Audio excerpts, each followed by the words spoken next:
भूत पिशाच निकट नहीं आवे, महावीर जब नाम सुनावे। नमस्कार दोस्तों, आप सभी का स्वागत है आपके अपने चैनल में। इस ब्रह्मांड में दोस्तों सच्चाई है तो बुराई भी है, सच है तो झूठ भी है। यही सिक्के के दो पहलू है। अगर आप अच्छी शक्तियों पर विश्वास करते हैं तो आपको काली एवं बुरी शक्तियों पर भी विश्वास करना ही होगा। लेकिन यह भी सच है कि काली शक्ति अच्छी शक्तियों के सामने ज्यादा टिक नहीं पाती है। यह सिर्फ हम नहीं कहते, सारा संसार हनुमान जी की महिमा का गुणगान करते थकती नहीं है। दोस्तों, अगर आपको भी हनुमान जी पर विश्वास नहीं है तो आपको आज की ये सच्ची घटना सुनने के बाद हनुमान जी पर पूरा विश्वास हो जाएगा और आप राम भक्त एवं हनुमान जी के परम भक्त हैं तो आपका उन पर विश्वास और अधिक बढ़ जाएगा। दोस्तों, आज की कहानी हर्ष नाम के एक ईमानदार व्यक्ति की है। हर्ष भोपाल में एक छोटी दुकानदार का मालिक था और उसकी दुकान बहुत अच्छी चल रही थी। वह पूरी ईमानदारी के साथ दुकान चलाता था और वह कभी ज्यादा दाम लेकर कोई भी सामान नहीं बेचता था। वह जरूरतमंद लोगों की मदद करने में भी नहीं घबराता था। वह दिल खोलकर सबकी मदद करता था। इतना सब करने पर भी उसकी दुकान का गल्ला रुपयों से भरा रहता था और उसने कभी भी घाटा नहीं उठाया था। हर्ष की दुकान के सामने एक और दुकान थी। उस दुकान के मालिक का नाम था मनोहर। मनोहर स्वार्थी और घटिया किस्म का लालची आदमी था। अपनी दुकान पर आने वाले ग्राहकों को वह खूब लूटता था और लेन देन करने में वह पूरी तरीके से बेईमानी करता था। तब भी उसकी दुकान में उसको घाटा ही होता था और उसका जीवन पूरी तरह से तंगी में निकल रहा था और वह हर्ष को अपना दुश्मन मानता था। वह चाहता था कि हर्ष की दुकान बंद हो जाए तो उसकी दुकान चल पड़ेगी और उसके सारे ग्राहक मेरी दुकान पर आएंगे, फिर वह खूब लूट फूट मचाएगा। उसने अपनी मंशा को पूर्ण करने के लिए कई तरह के हथकंडे अपनाए मगर वह कामयाब नहीं हुआ। मगर वह अंत में एक तांत्रिक के पास गया। उसकी मदद से मनोहर ने हर्ष को मारने की योजना बनाई। तांत्रिक एक रात मनोहर को लेके शमशान में गया और वहां उसने पूरी रात भर पूजा पाठ करके एक ऐसी खतरनाक बला पैदा कर ली जो हर्ष को मारने के लिए थी। उसने उस बला को एक कपड़े की छोटी सी गुड़िया में कैद करके मनोहर को दे दी और कहा, इस गुड़िया को हर्ष के रास्ते में फेंक दे।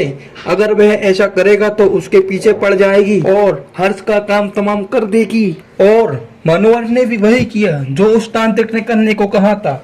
उसने वह गुड़िया हर्ष के रास्ते में फेंक दी और वह प्रेत आत्मा हर्ष के साथ साथ एक साय की तरह घूमने लगी। एक दिन हर्ष के किसी रिलेटिव की शादी थी और उस शादी में हर्ष को जाना पड़ गया और शादी से आने में रात के 11-12 बज गए थे और उसने रात को अपनी घर की तरफ चल दिया। हर्ष ने सड़क की बजाय खेतों की कच्ची रास्ते से जाने का उचित समझा क्योंकि वह रास्ता छोटा पड़ता था।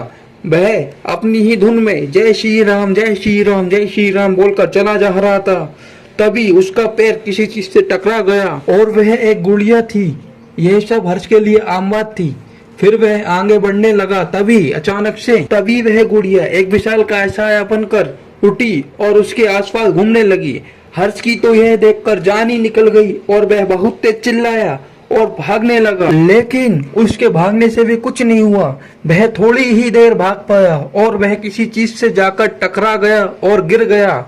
उसके गिरते से ही वह भला उसकी तरफ बढ़ने लगी और देखते ही देखते वह भला एक खतरनाक चुड़ैल में बदल गई। एक ऐसी खतरनाक चुड़ैल जिसके मुंह से खून निकल रहा था और पूरी बॉडी में खतरनाक डरावनी लग रही थी। चुड़ैल जैसे जैसे हर्ष के पास जा रही थी वैसे वैसे हर्ष के प्राण निकलते जा रहे थे। उसकी तो उसने कभी कल्पना भी नहीं करी थी। जैसे जैसे वह चुड़ैल हर्ष के पास आई तो हर्ष के बोल तक निकलना बंद हो गए थे और उसने अपनी आंखें बंद कर ली।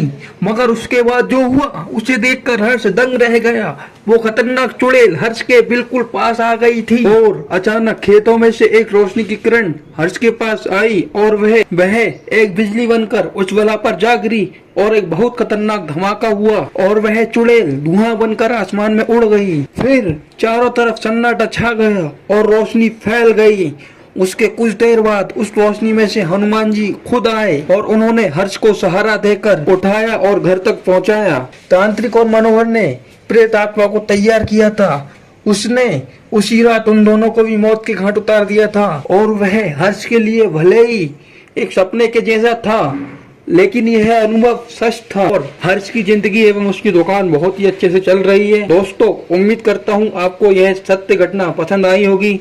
अगर आप भी हनुमान जी के सच्चे भक्त हैं तो कमेंट बॉक्स में जय श्री राम जय बालाजी महाराज जरूर लिखें मिलते हैं एक और नई सच्ची घटना के साथ, तब तक के लिए जय श्री राम।